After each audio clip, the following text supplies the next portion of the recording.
नमस्कार दोस्तों, आपका जोरदार स्वागत है केएस क्लासेस में।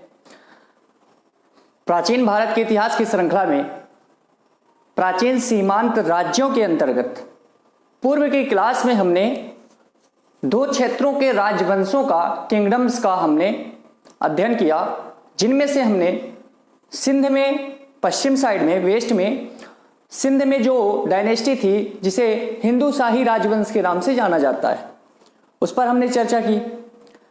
तदुपरांत हमने कश्मीर, नॉर्थ में जो कश्मीर है, कश्मीर के प्रमुख राजवंशों पर विशेष बल दिया, जिनके अंतर्गत हमने कारकोट डायनेस्टी, कारकोट वंश, उत्पल वंश और लोहार वंश, यही सीक्वेंस है, याद रखिएगा। इसी सीक्वेंस पर आपको पढ़ना है और हमने पढ़ाया है। तीसरे क्षेत्र की बात की जाए जिनमें बंगाल आता है। आज हमें बंगाल क्षेत्र पर जो दो वंश आए थे, एक सेन वंश होता है, एक पाल वंश। पहले पाल वंश आता है, पाल डायनेस्टी, इसके उपरांत ही आपका सेन वंश आता है, जब पाल वंश का समापन हो जाता है। बात यह उठती है मित्रों, चलिए इसकी तो चर्चा करेंगे ही हम, किंतु मैं आपसे पूछना चाहूंगा, क्या आप निरंतर अध्ययन कर रहे हैं? क्या नोट्स बना रहे हैं? और यदि नोट्स नहीं बना रहे हैं तो ये स्वयं के साथ धोखा दे रहे हैं, स्वयं को धोखा दे रहे हैं। एक बार YouTube से देख लेने से कल्याण नहीं होने वाला है जब तक कि आप अपनी नोट्स स्वयं की नहीं बनाएंगे। वर्ड टू वर्ड आपको लिखना पड़ेगा और लिखने से आप बच नहीं सकते और लिखने से आप डरे नहीं, क्योंकि पढ़ना एक अलग चीज है, लिखना एक अलग चीज है। दोनों का अपना अपना अलग अलग महत्व है। मेरे नजरिए से, मेरे दृष्टिकोण से लिखना जो है ना, वेरी इंपॉर्टेंट।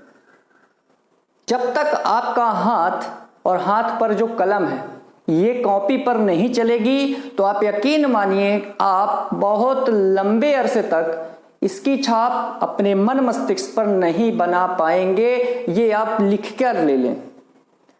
खैर, आप समझदार हैं, नोट्स बनानी है या नहीं बनानी है यह आप पर निर्भर करता है। मेरे द्वारा कहा गया कथन आप पर पूर्णतया से लागू नहीं होता है, आप बाध्य नहीं हैं हमारी संपूर्ण रूप से बात मानने के लिए, लेकिन मैं निवेदन ही कर रहा हूं कि आप नोट्स बनाएं। मित्रों, चलिए मैं आपको लेकर चलता हूं बंगाल वंश। शुरू करना है। तो मित्रों, मैं आपको लेकर चलता हूं बंगाल। प्राचीन काल में बंगाल क्षेत्र पर जो पाल डायनेस्टी थी, इसका अध्ययन करना है। सबसे पहले प्रश्न ये उठता है कि पाल वंश के पहले बंगाल पर था कौन? पाल वंश के पहले बंगाल में था कौन? तो याद रखिए मित्रों, आपको मैं पढ़ाया हूं वर्धन वंश, ठीक है, वर्धन वंश पढ़ाया हूं। तो वर्धन वंश में मैंने बताया था कि लगभग 7वीं शताब्दी तक वर्धन वंश रहता है कन्नौज में। कहां पर? कन्नौज में रहता है। तो 7वीं शताब्दी के उत्तरार्ध में लेटर ऑफ, मतलब कि 650 ईस्वी के बाद उधर साइड कन्नौज में वर्धन वंश का समापन होता है, हर्षवर्धन की मृत्यु के उपरांत। दूसरी ओर बंगाल में उस समय शासन किसका था? हर्षवर्धन के जो समकालीन थे उनका नाम था शशांक। शशांक जो थे मित्रों, ये गौड़ राजा थे। आपने सुना होगा इनके बारे में। जो ये गौड़ राजा थे, इनका नाम है मित्रों शशांक। शशांक जो थे ना मित्रों, ये हर्षवर्धन के लिए अपना अलग महत्व रखते थे। मैंने बताया था शशांक के, हर्षवर्धन के भाई की हत्या कौन करता है ये आप बताएंगे। मालवा का शासक देवगुप्त था या कोई और था, यह आपके लिए प्रश्न है। शशांक दरअसल मालवा के राजा के मित्र होते हैं। तो शशांक जो थे मालवा के राजा के मित्र थे। शशांक ने ही हर्षवर्धन के बड़े भाई साहब की हत्या की थी और शशांक इसका रिवेंज लेने के लिए अपने ब्रदर किलर, अर्थात हर्षवर्धन के भाई का जो हत्यारा था वो शशांक ही थे। तो हर्षवर्धन ने इनको मारकर अपने भाई का बदला, भाई की हत्या का बदला, रिवेंज लिया शशांक से, हर्षवर्धन ने। तो इस प्रकार हर्षवर्धन और शशांक अपने अपने क्षेत्र में लगभग समकालीन थे, ठीक है। तो जब शशांक की मृत्यु हो जाती है मित्रों लगभग 750 ईस्वी में, ऐसा 650 ईस्वी के लगभग 650 ईस्वी के लगभग ये याद रखिए शशांक की बंगाल में मृत्यु हो जाती है। बंगाल में तो इनका शासन था, ठीक है। अब 650 से लगभग 750 तक, 650 टू 750 एडी तक याद रखिए इन 100 वर्षों में बंगाल में बहुत ज्यादा अराजकता फैली थी। जनता में असंतोष था, कोई भी शासन नहीं चला रहा था बंगाल का इस समय 650 से 750 के लगभग। याद रखिए ये चीज, अराजकता, लूटपाट मतलब अपने चरम सीमा पर था। ये जो एक शताब्दी है मित्रों, लगभग 100 वर्ष बंगाल में अराजकता फैली थी, असंतोष था, जहां देखो वहीं पे लूटपाट चल रहा था, ठीक है। कोई भी शासन नहीं कर रहा था उस समय बंगाल में, कोई भी राजा नहीं था। जो एडमिनिस्ट्रेशन था बंगाल का वो राजा विहीन था। राजा विहीन मतलब कोई भी राजा नहीं था। तो ये 100 वर्षों में जनता बहुत ज्यादा परेशान हो गई। तो फिर क्या होता है, बंगाल में ही लगभग 750 ईस्वी में 750 एडी में बंगाल की जनता ने एक व्यक्ति को खड़ा किया और उसे अपना राजा नियुक्त कर दिया।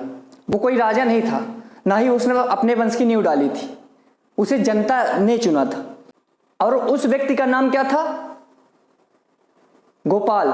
ये याद रखने योग्य बात है। तो बंगाल में ये 100 वर्षों में, इन 100 वर्षों में फैली अराजकता के कारण, भ्रष्टाचार के कारण, करप्शन के कारण वहां की जनता तंग आकर एक व्यक्ति को खड़ा करती है जिसका नाम था गोपाल, और गोपाल को अपना राजा मान बैठती है।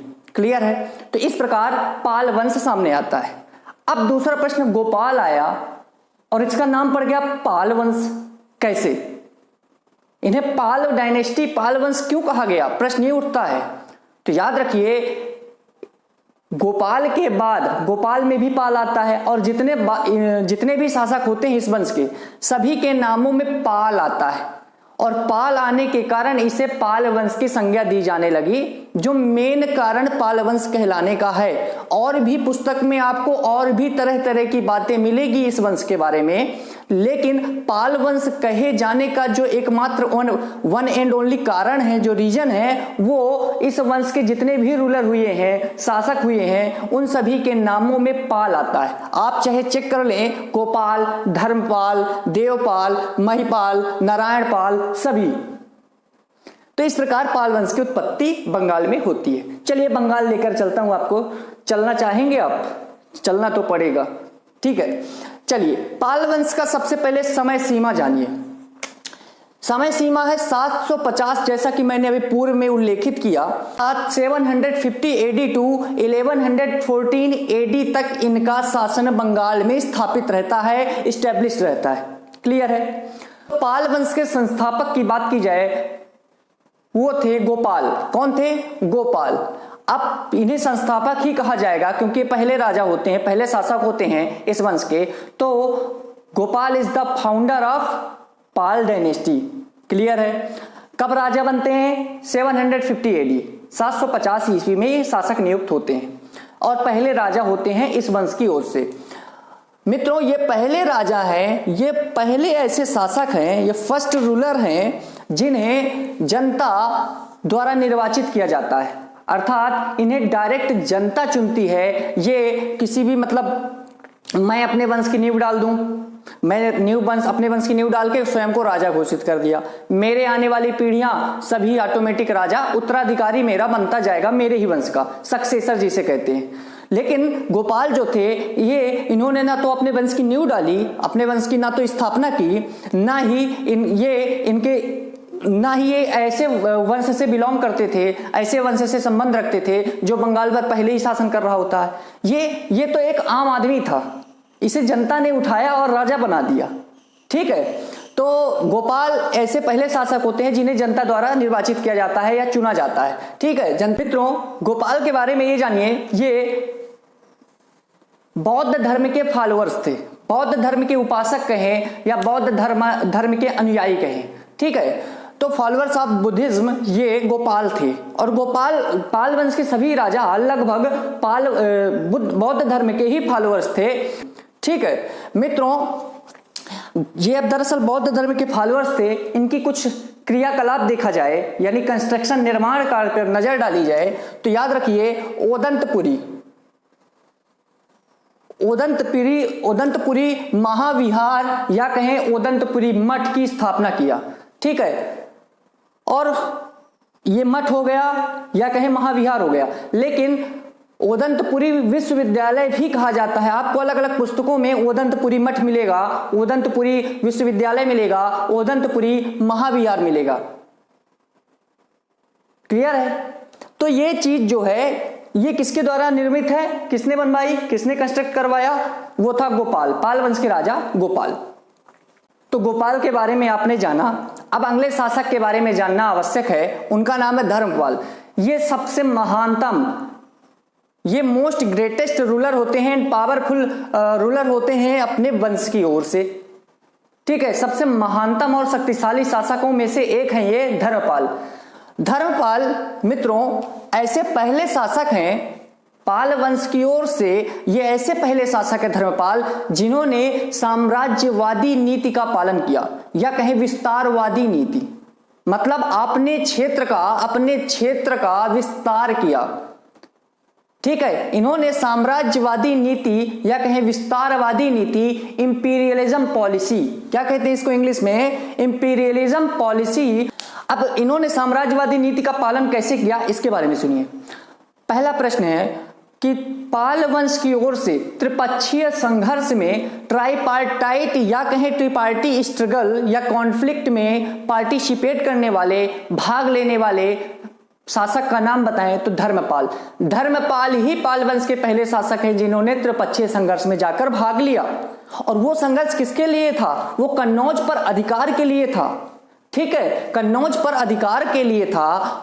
तो इसीलिए कहा जाता है कि पाल वंश की ओर से साम्राज्यवादी नीति का, इंपीरियलिज्म पॉलिसी का को फॉलो करने वाले सबसे पहले शासक होते हैं फर्स्ट रूलर धर्मपाल।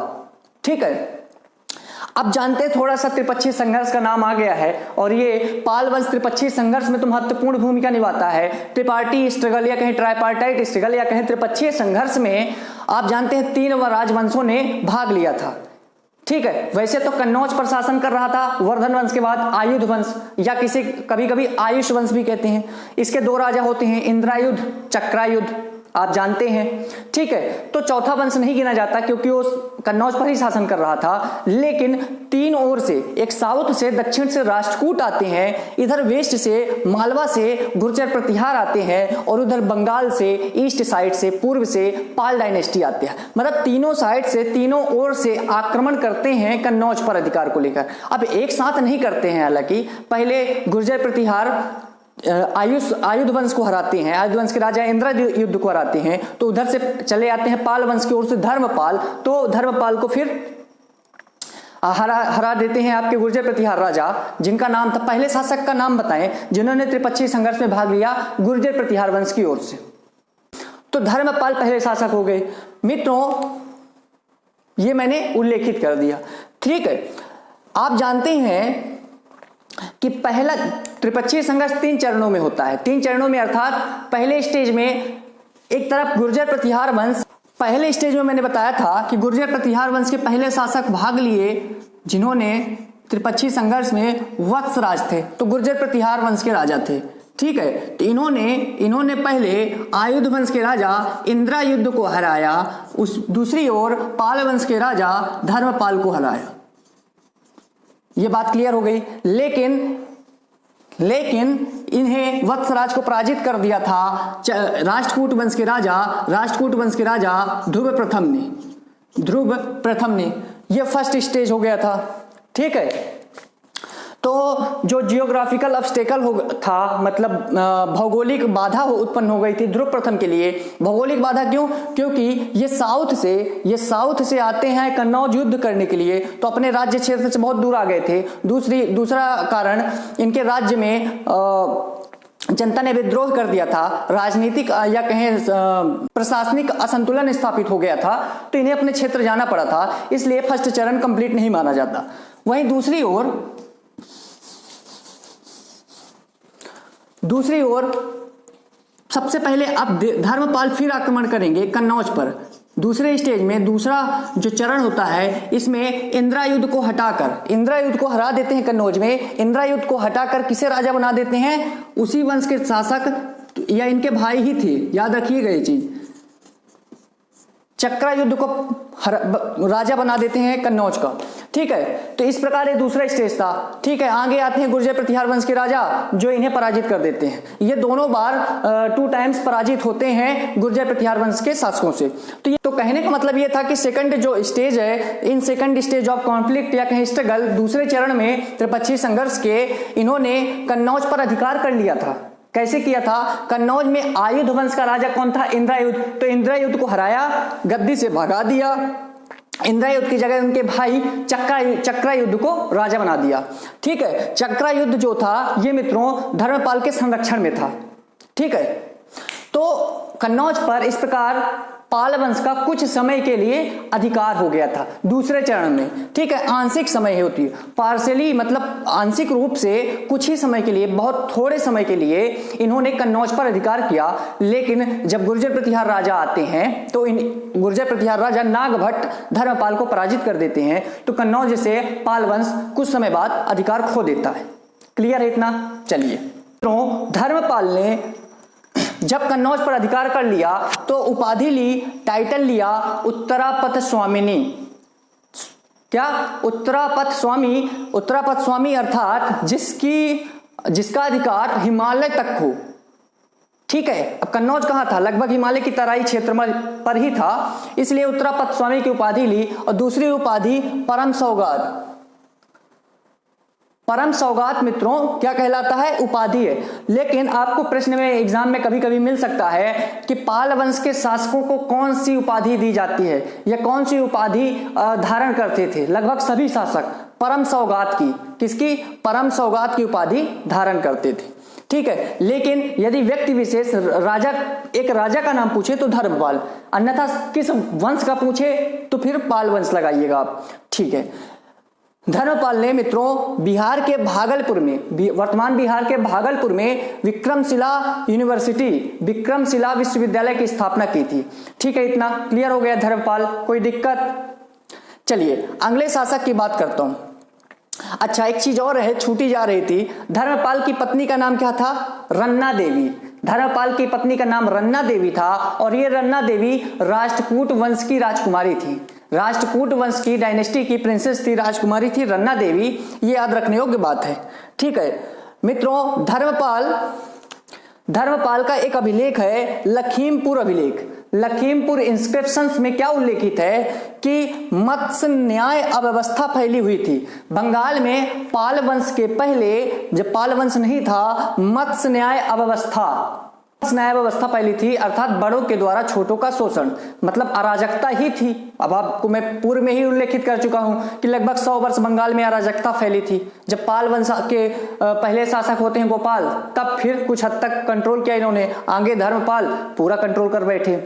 ठीक है, तो अब अगले शासक होते हैं देवपाल। देवपाल का जो टाइम पीरियड है, रेन है, अर्थात शासन काल है, वो 810 से 855 ईस्वी तक, लगभग 45 वर्षों तक इन्होंने शासन किया।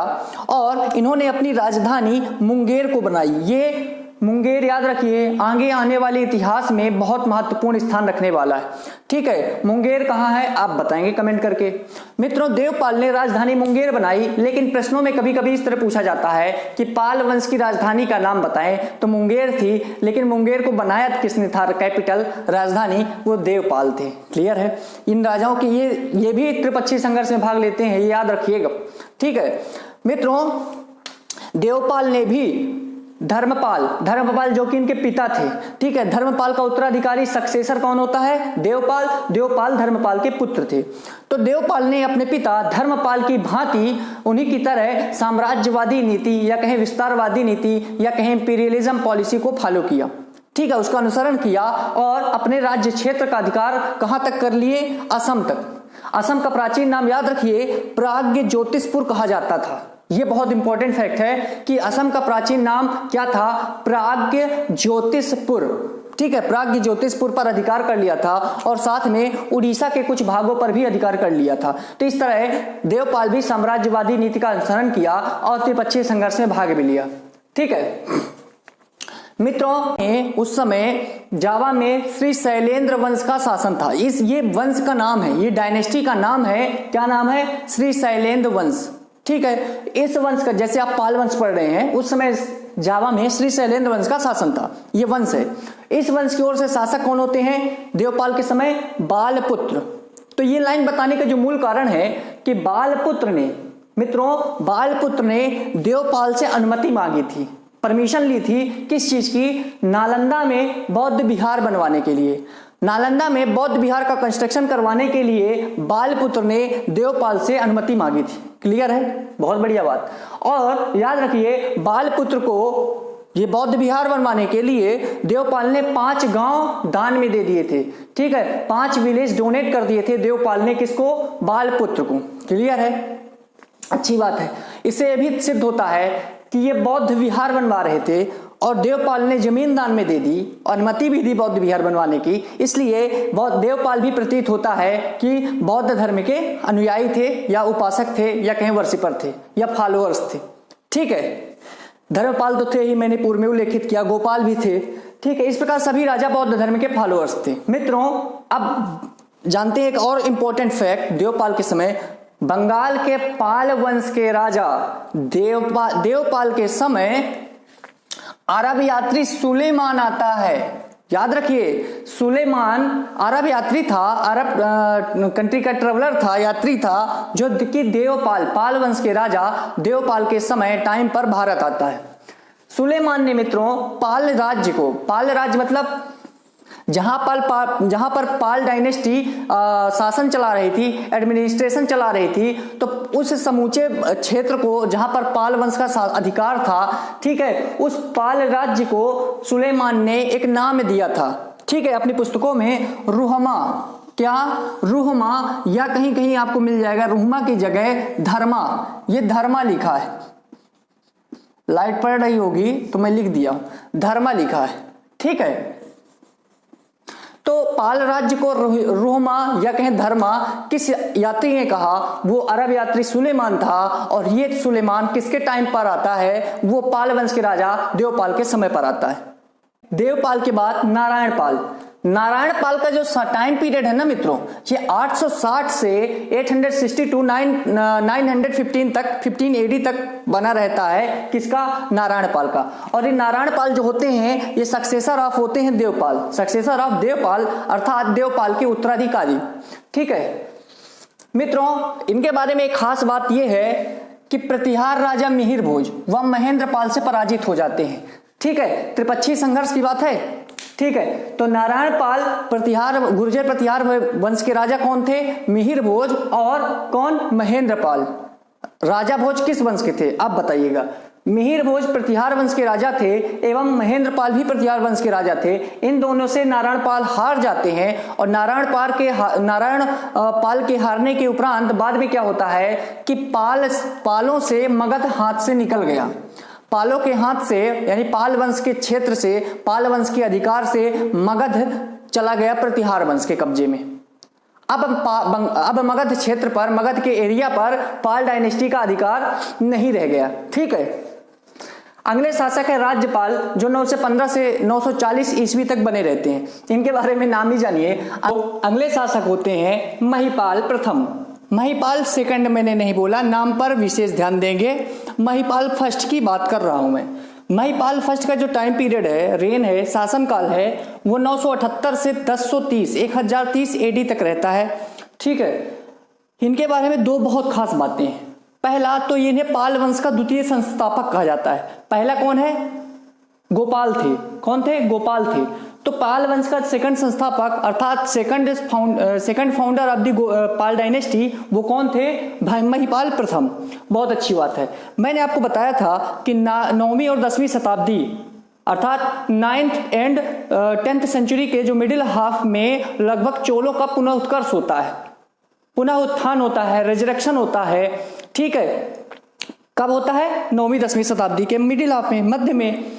उस समय दक्षिण में साउथ में चोल वंश था और पूर्व में ईस्ट में बंगाल में पाल वंश बढ़ रहा था। दोनों साम्राज्यवादी नीति का पालन कर रहे थे, इंपीरियलिज्म पॉलिसी पर दोनों पर हावी हुई थी।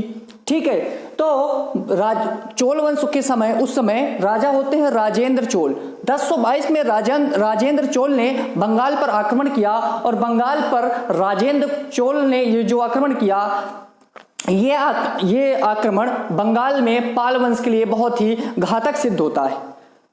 बहुत ज़्यादा अत्यधिक मात्रा में आर्थिक क्षति उठानी पड़ती है, बहुत ज़्यादा जनधन की हानि होती है, ये राजेंद्र चोल के आक्रमण के फलस्वरूप। ठीक है, जो अटैक होता है। इनके बारे में जो मैंने दो बातें बताई थी, पहली तो सेकंड फाउंडर हैं, द्वितीय संस्थापक माने जाते हैं। जबकि दूसरी बात है कि जब भारत में सिंध में, पश्चिम साइड सिंध में तुर्क आक्रमण होता है, तुर्क अटैक होता है, कौन करता है? मोहम्मद गजनवी।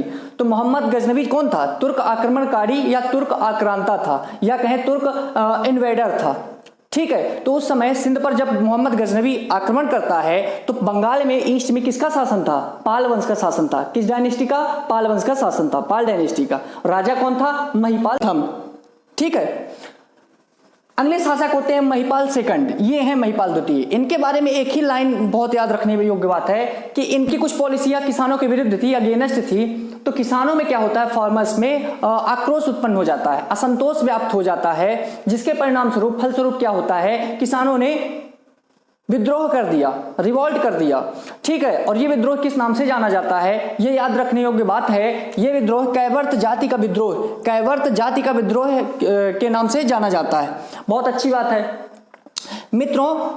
कहा जाता है, कुछ पुस्तकों में उल्लेखित है, ये चीज बताई गई है कि इस कैवर्त विद्रोह का जो नायक होता है, नेतृत्व करता है, वो भीम करता है। कौन करता है? एक भीम नामक व्यक्ति करता है।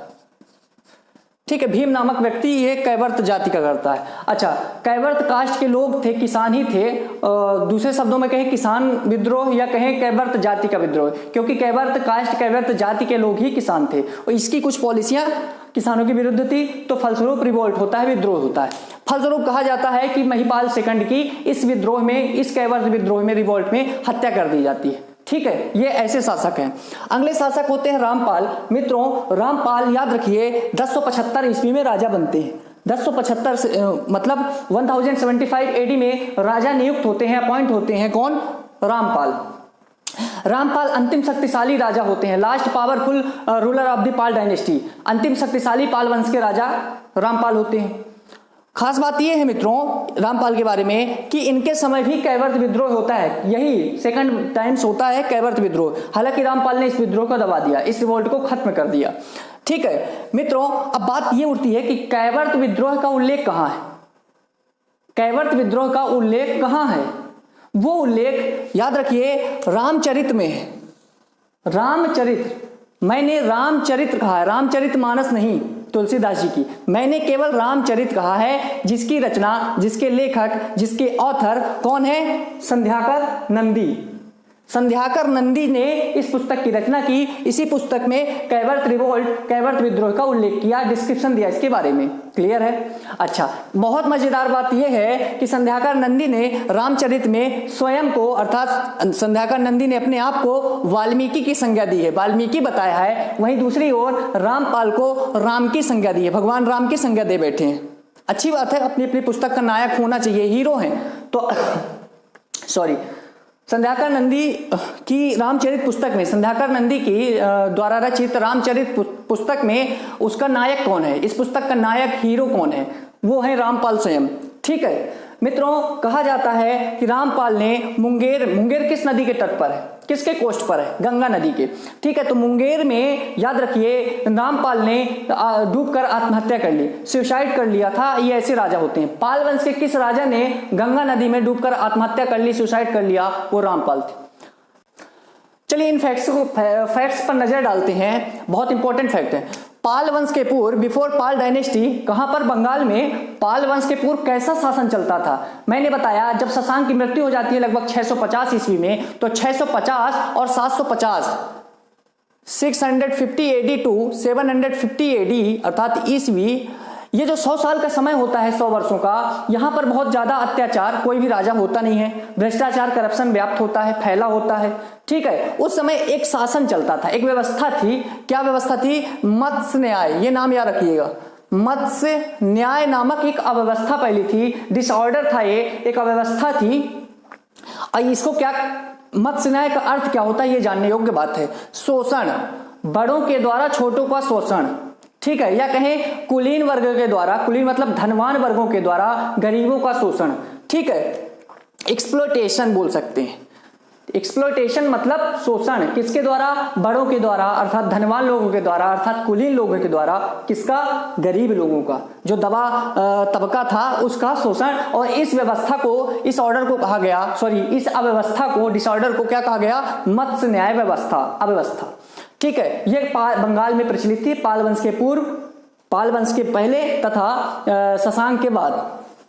मित्र दूसरी बात है, पाल वंश के जो कारीगर थे, पाल समय के जो बंगाल में पाल वंश था, उस समय वहां के जो कारीगर थे, जो बोल सकते हैं आर्टिफिशियर थे, वो कैसी मूर्तियां बनाते थे, किसके लिए फेमस थे? वो कांस्य की मूर्ति बनाने के लिए प्रसिद्ध थे। Famous for the bronze statue, famous for the bronze statue, या कहें कांस्य की मूर्ति के लिए बंगाल का पाल वंश बहुत ज्यादा फेमस था, प्रसिद्ध था।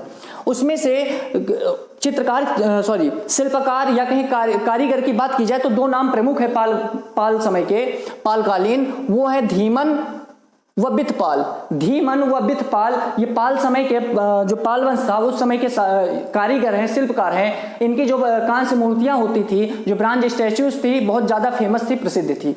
ठीक है, कहा जाता है मित्रों, कांस्य मूर्ति मैक्सिमम, अधिकांशतः ढलवा किस्म की बनाई गई है। आपने ढलवा लोहे का नाम सुना है? कास्ट आयरन जिसे बोल सकते हैं, पिच आयरन। तो कास्ट आयरन कच्चा लोहा, ढलवा मतलब कच्चा, तो ढलवा किस्म की ये मूर्तियां होती थी। ठीक है, पिस्ट टाइप बोल सकते हैं। याद रखिए, बोधगया में एक मंदिर का निर्माण होता है। बोधगया में एक मंदिर का निर्माण होता है, उस मंदिर का नाम है चतुर्भुज महादेव टेम्पल। तो बोधगया में चतुर्भुज महादेव टेम्पल का निर्माण होता है, ये याद रखने योग्य बात है। कौन सी मंदिर? चतुर्भुज महादेव टेम्पल। कहां पर? बोधगया में। किसके समय होता है? धर्मपाल के समय। धर्मपाल ने नहीं करवाया, जबकि पाल वंश के समय अर्थात धर्मपाल के समय बोधगया में चतुर्भुज महादेव मंदिर का निर्माण होता है। अगली बात करता हूं, गोपाल के समय मित्रों, पाल वंश के संस्थापक जो फाउंडर थे, इन्होंने नालंदा में बौद्ध विहार का निर्माण करवाया था। बौद्ध विहार का निर्माण नालंदा में करवाया था। और इस बौद्ध विहार के लिए, इस नालंदा महाविहार के लिए धर्मपाल गोपाल के बाद शासक बनते हैं, तो धर्मपाल ने नालंदा महाविहार को 200 गांव डोनेट कर दिए, दान कर दिए थे। ठीक है, बहुत अच्छी बात है मित्रों। धर्मपाल ने 2 मठों का, 2 विहारों का निर्माण करवाया, जिसका नाम है विक्रमशिला विहार व सोमपुर विहार। विक्रमशिला विहार एवं सोमपुर विहार का निर्माण किसने करवाया? पाल राजा धर्मपाल ने। दूसरी बात, धर्मपाल ने ही विक्रमशिला विश्वविद्यालय की स्थापना की। विक्रमशिला यूनिवर्सिटी के जो फाउंडर हैं, संस्थापक माने जाते हैं, धर्मपाल स्वयं माने जाते हैं। कौन माना जाता है? धर्मपाल। ठीक है, अगला बात करता हूं, पाल कालीन जो चित्रकला थी, जो आर्ट ऑफ पेंटिंग थी, या कहें ड्राइंग थी, या कहें आर्ट वर्क था, पाल कालीन, पालों के समय जो चित्रकला थी मित्रों, याद रखिए, उस पर तांत्रिक प्रभाव परिलक्षित होता है। अकॉल्टिस्ट इन्फ्लुएंस रिफ्लेक्टेड, अर्थात तांत्रिक प्रभाव परिलक्षित मतलब होता है कि आप जब इनके चित्रकारी, इनके समय के जो चित्र हैं बने हुए हैं, उनको देखेंगे तो ऐसा लगेगा कि इस पर तांत्रिक प्रभाव है। ठीक है, तांत्रिक इफेक्ट है। और ये चित्र हमेशा मैक्सिमम रूप से ताड़ के पत्रों पर बनाए जाते हैं, जिन्हें ताड़ पत्र कहते हैं। ताड़ के वृक्ष के जो पत्ते होते हैं, उन पर छालें होती हैं, उन पर लिखे गए हैं, उन पर बनाए गए हैं, उत्कीर्ण किए गए हैं। ताड़ पत्र क्या है? बहुत अच्छी व्याख्या करूंगा जब ये समापन हो जाएगा। बहुत छोटे छोटे कुछ शब्दावलियां छूट गई हैं, उन पर चर्चा करूंगा। मित्रों, कहा जाता है कि पाल वंश के शासक, पाल वंश के जो लोग थे, कहा जाता है बहुत ज्यादा मात्रा में हाथी पालते थे। क्या पालते थे? हाथी पालते थे। एलिफेंट क्रैडल, हाथी पालना सर्वाधिक किस वंश के लिए प्रसिद्धि रखता है? वो पाल वंश के लिए, पाल डायनेस्टी के लिए। मित्रों, जीमूत वाहन कौन है? दाएं भाग के रचनाकार। दाएं भाग क्या है आप बताएंगे? ठीक है। दाएं भाग के रचनाकार जीमूत वाहन को याद रखिए पालों का संरक्षण प्राप्त था। पाल शासकों ने जीमूत वाहन को संरक्षण दिया था, अर्थात जीमूत वाहन obtained patronage of Pal dynasty. Jimutavahana was obtained patron of Pal dynasty, अर्थात पालों का संरक्षण इन्हें प्राप्त था। कहा जाता है मित्रों कि जब पाल राजा गोविंद पाल होते हैं, जब पाल शासक रूलर गोविंद पाल होते हैं, उस समय भारत में बख्तियार खिलजी का आक्रमण होता है। किसका होता है? बख्तियार खिलजी का। यह फैक्ट है। पाल वंश के अंतिम शासक की बात करता हूं तो वो उनका नाम है Madan Pal. Last ruler of the Pal dynasty कौन है? मदन पाल। लेकिन आपको किसी किसी पुस्तक में गोविंद पाल मिलेगा, लेकिन आप सर मदन पाल को ही इंपॉर्टेंस दीजिएगा। यह रहा हमारा एक नया टॉपिक का समापन, जिसका नाम है पाल वंश।